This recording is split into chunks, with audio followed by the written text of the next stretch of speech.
Hey guys, what's up and welcome back to my channel. My name is Bea and I am a freelance scuba instructor based in Roatan. And today I'm going to be giving you my 6 tips and tricks for underwater videography.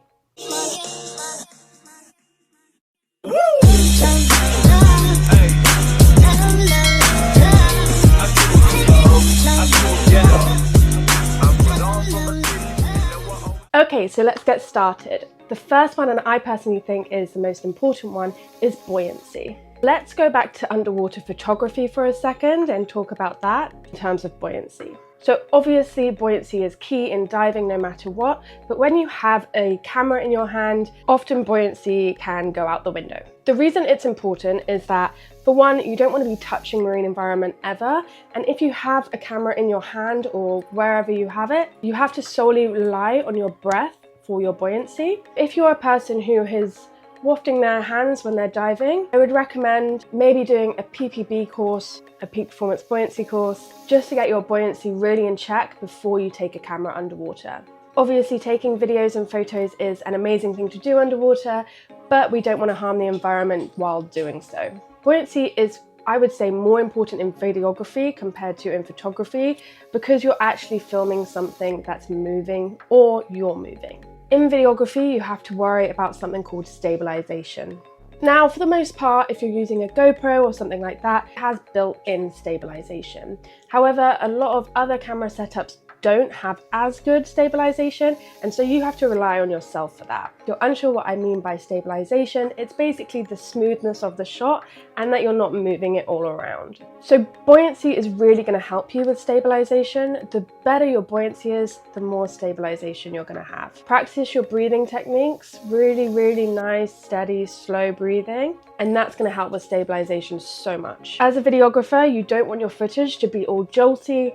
You want it to be nice and smooth. No one wants to watch a video which is just like this. It actually makes me quite seasick when I watch videos like that. So going nice and slowly is going to definitely have a better effect on the video. That being said, stabilization can be edited in afterwards, but there's only so much after editing can do. So it's better to get your shot perfect in the first place and then maybe a little bit of editing rather than having a really jolty shot and trying to stabilize it, which could in fact end up warping the shot. The next thing I want to talk about is light. So light is really important in underwater videography and underwater photography. If you don't know, light actually works differently in water, where wavelengths are absorbed at different depths.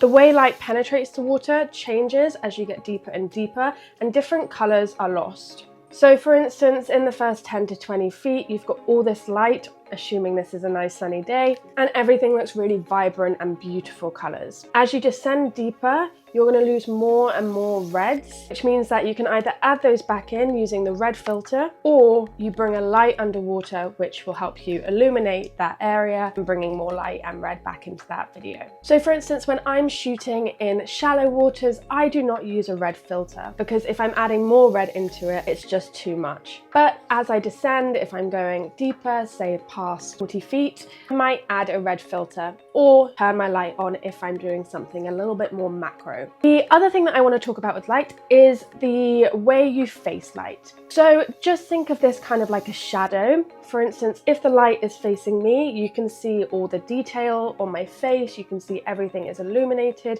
you can see everything. However, if I had a light behind me, you as the viewer would actually not be able to see much of this. It would be very contrast image. And those two shots aren't necessarily right and wrong because they're used in different scenarios. For instance, if I had something small and I wanted to make a beautiful video of it, say the subject was here, I would turn my back to the light, have my camera here, so that the whole image was illuminated. However, if there was a piece of coral or a person or something that I wanted to make a really nice contrasting silhouette with, I would actually turn towards the light, and that way I can have a really nice silhouette of that thing. The third thing I want to talk about is your camera setup. So if you were just starting out in underwater videography, you don't need to spend a huge amount of money. You're just getting started. You need to trial and error and figure things out. There are loads of reasonably well-priced options on the market. You might want to purchase one of these. It is a sea life housing for your iPhone. So you put your iPhone in here, which most of us already have, and then you can just take shots. It comes in with a built filter and it's great and easy and user-friendly. It also creates good shots depending on what iPhone you have, of course. The other option is a GoPro, which is equally as useful, and you can get loads of add-ons for that, including filters and things. As you progress on your journey, you might want to spend a little bit more money and get something like a Canon GX7 Mark III. This is actually more for photography for me, but this is about £700 or £800. Just remember though, when you're buying one of these, an actual camera, you have to also buy the housing, which can set you back another £600–700 depending on what camera you have. Whereas with the GoPro, obviously it's already underwater friendly to 10 meters or 30 feet, and the housings are actually relatively cheap, 50 to 100 bucks. This one is 350 bucks, but it's just the housing. You already have your phone. This plus the housing is probably going to be around 1,500 bucks. You can go even more than this. I'm actually currently in the market for a new camera for videography, and I'm looking at the Sony a7 Mark V or the Canon R5. Those are going to set you back around $2,500 or $3,500. And that's just for the camera. That's not including the housing. So for those kind of setups, you're looking at about 4 to 5 grand. Videography and photography is expensive. Just remember that. That is all without lights as well. So start small, eventually get big. This is also important because if you start with the most expensive, best camera on the market, you're not going to know how to use it straight away. You're going to have to watch a lot of videos and it's going to take a while. Whereas if you grow and grow and grow, eventually you'll get to the point where you'll be like, yeah, I have the knowledge, I have the underwater skill and the buoyancy and everything down.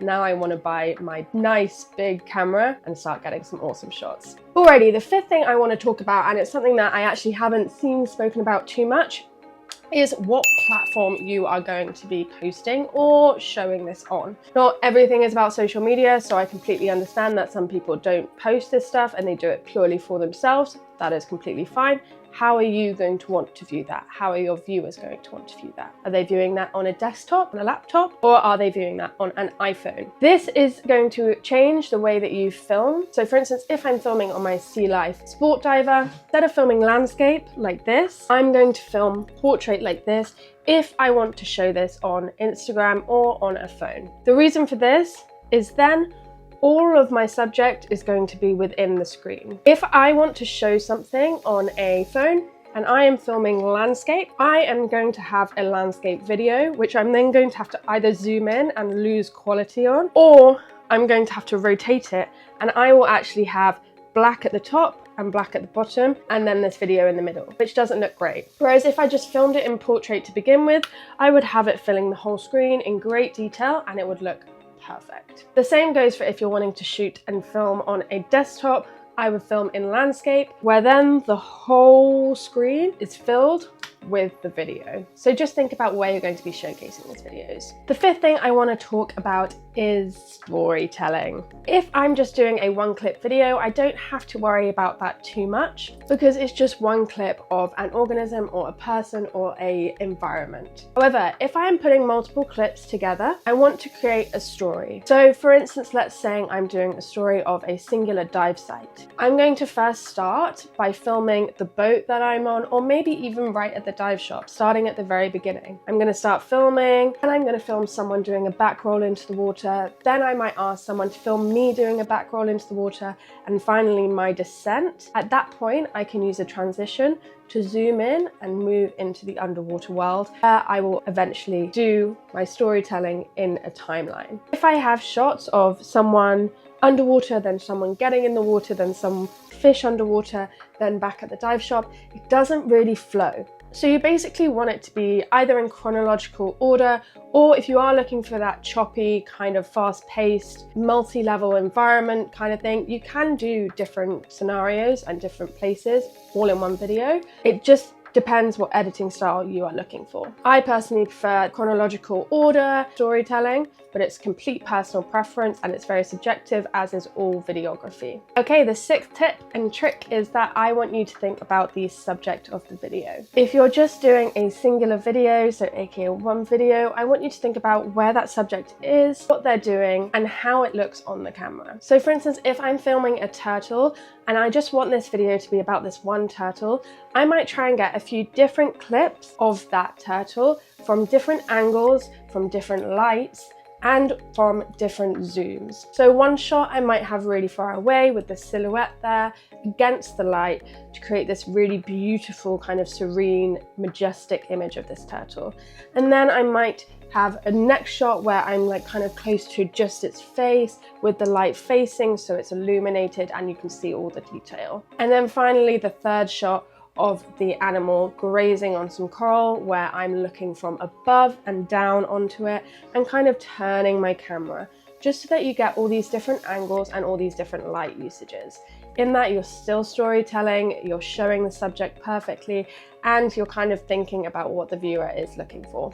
Alrighty guys, those are my tips and tricks on videography. I hope you enjoyed this video. If you did, please don't forget to like and subscribe, and I will see you next week for another little chat.